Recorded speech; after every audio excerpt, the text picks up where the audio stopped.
I think you know that. Everybody can change. That girl on the street changed. 3 years ago, she was 14. Today, she's... I can't change. And neither can you. Well, if you can't change, can you at least get angry? The first march I ever led, I was surrounded by all kinds of people. Old women who found it hard to walk across a room somehow found the strength to march for miles. Young men and women carrying their children. Younger children holding the hands of their brothers and sisters. All of a sudden, a bottle was thrown from the middle of a crowd of whites. We shouted, "Duck!" And the adults did, but children have a need to know what's being done. The bottle struck this young child, cut the whole left side of her face. None of us really had time to be angry then. We rushed to protect her, to console her, to worry about stopping the bleeding. But we marched on. A few moments later, this huge white man, bigger than the truck he must have been driving that night, this man with all his force yelled out, "Go home, you little nigger bastard!" He was screaming at this young boy. He couldn't have been older than 7 or 8. I saw the look on that child's face. He was scared and hurt, and maybe most of all, ashamed. He must have wondered what he could have done to deserve all that hate directed at him. Yes, Malcolm, I can get angry. With all the history that makes me a black man, I can get angry, but it's a different kind of anger. An anger that lets you know that you can't stop loving, you can't stop believing. It's an anger that makes you want to prove hate wrong. I just want to prove hate less powerful. We both deal with power, Malcolm. We just do it differently. Yes. You see our children bleeding and in tears, and you seek to comfort them. I see the man who has a rock in his hand, and I seek to stop him.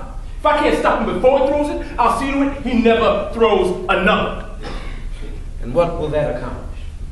You stop that one, and there'll just be another, and another, and another. Martin, when the Russians brought missiles into Cuba, Kennedy didn't ask the people to turn the other cheek and pray.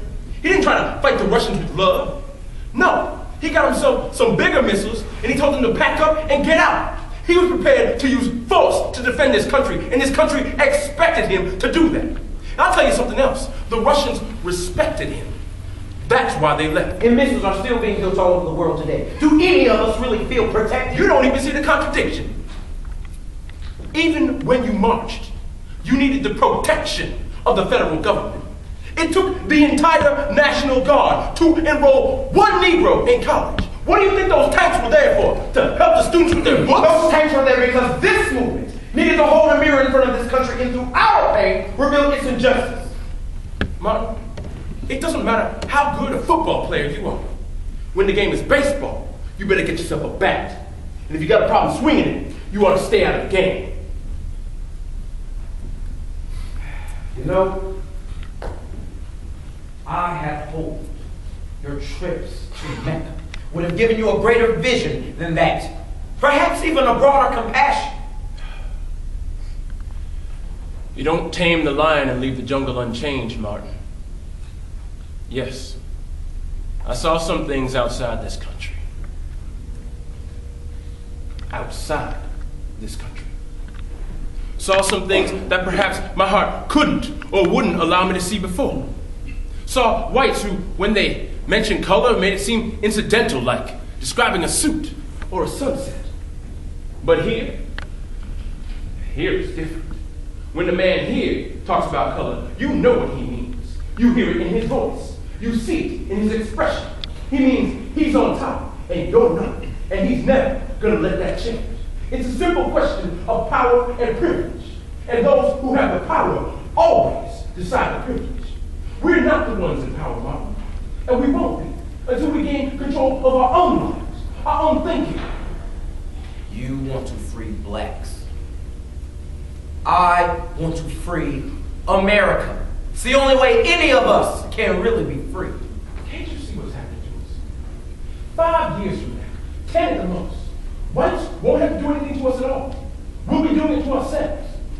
Some of the brothers who sit peacefully in your demonstrations, do you know they go back to their own communities and commit violent acts? It's the rage, Mark.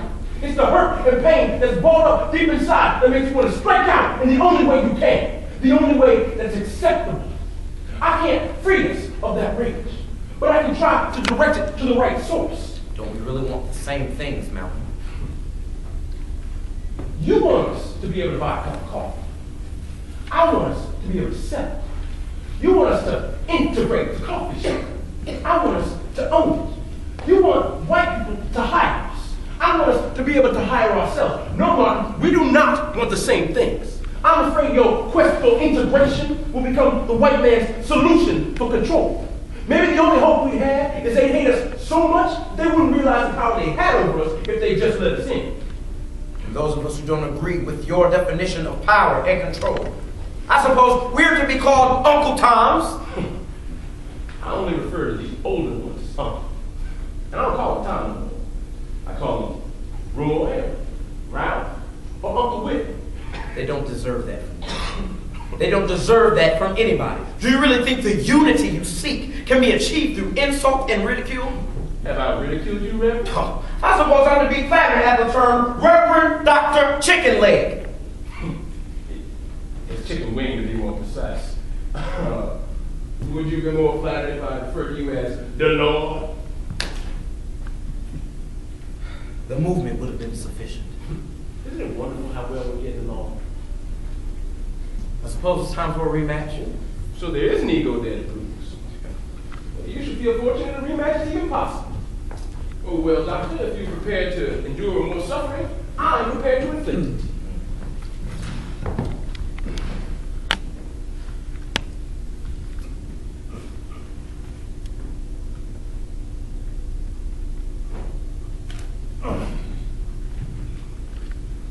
It appears we are even, Doctor. Yes. I suppose we are. Is this why you invited me? Actually, I'm surprised you accepted my invitation. Came here to offer you my protection. What? When I heard about the bombing this morning... You offer me protection. And how are you going to do that, sir? Are you going to have a mass singing and pray? Or perhaps your nonviolent action movement will frighten the Molotov cocktail throwers? Any Molotov cocktails that were thrown through your house were because of your movement, not mine. Yes, Mom. My movement is flexible. It considers all options. It rules nothing out. Its one goal is freedom. Absolute, total, and complete. It does not ask. It does not beg. It takes. It's willing to pay the price for freedom. Those who aren't willing to pay the price really don't want it. Don't set yourself up as the authority on freedom, Malcolm. I wouldn't think of it, Reverend. Authorities are those who study so hard to be white. If you study real hard, you get to be called a scholar. If you speak for all Negroes, you get to be called an authority. I came here to offer you my help. Your help? You're helping to kill me, Doctor. How am I to be accused of that? Not accused, indicted. This nonviolent movement of yours is going to get us all killed. Nonviolence is the only chance we have. By appealing to the conscience of this country. The conscience of this country. This country has no conscience. It has no honor, no morality. Hell, Martin, it doesn't even have a memory. It forgets what it doesn't want to remember, and what we won't let it forget, it lies about it. This country only has a conscience when you agree with it. It doesn't care about right or wrong. It just cares if you agree with it. And if you agree with it, it agrees with you. It'll call you a hero if you tell black people to remain nonviolent here. But it will call you a liar and a coward and a traitor if you told those same black people to stop dropping napalm on brown-skinned babies in Vietnam? You think you can appeal to the conscience of a country like that? The Jews in Germany were nonviolent, Martin. They remained nonviolent all the way to the gas ovens. Go ask the victims of a concentration camp whether nonviolence got them their freedom. As for me, I'm going to deal with the concentration camps we have here in America. Only here they're called New York City, or Philadelphia, or Chicago, or Detroit. No one. If you're looking for a conscience, you better look someplace else. Anyone who preaches nonviolence while they see the man out there building gas ovens is helping to destroy his own people.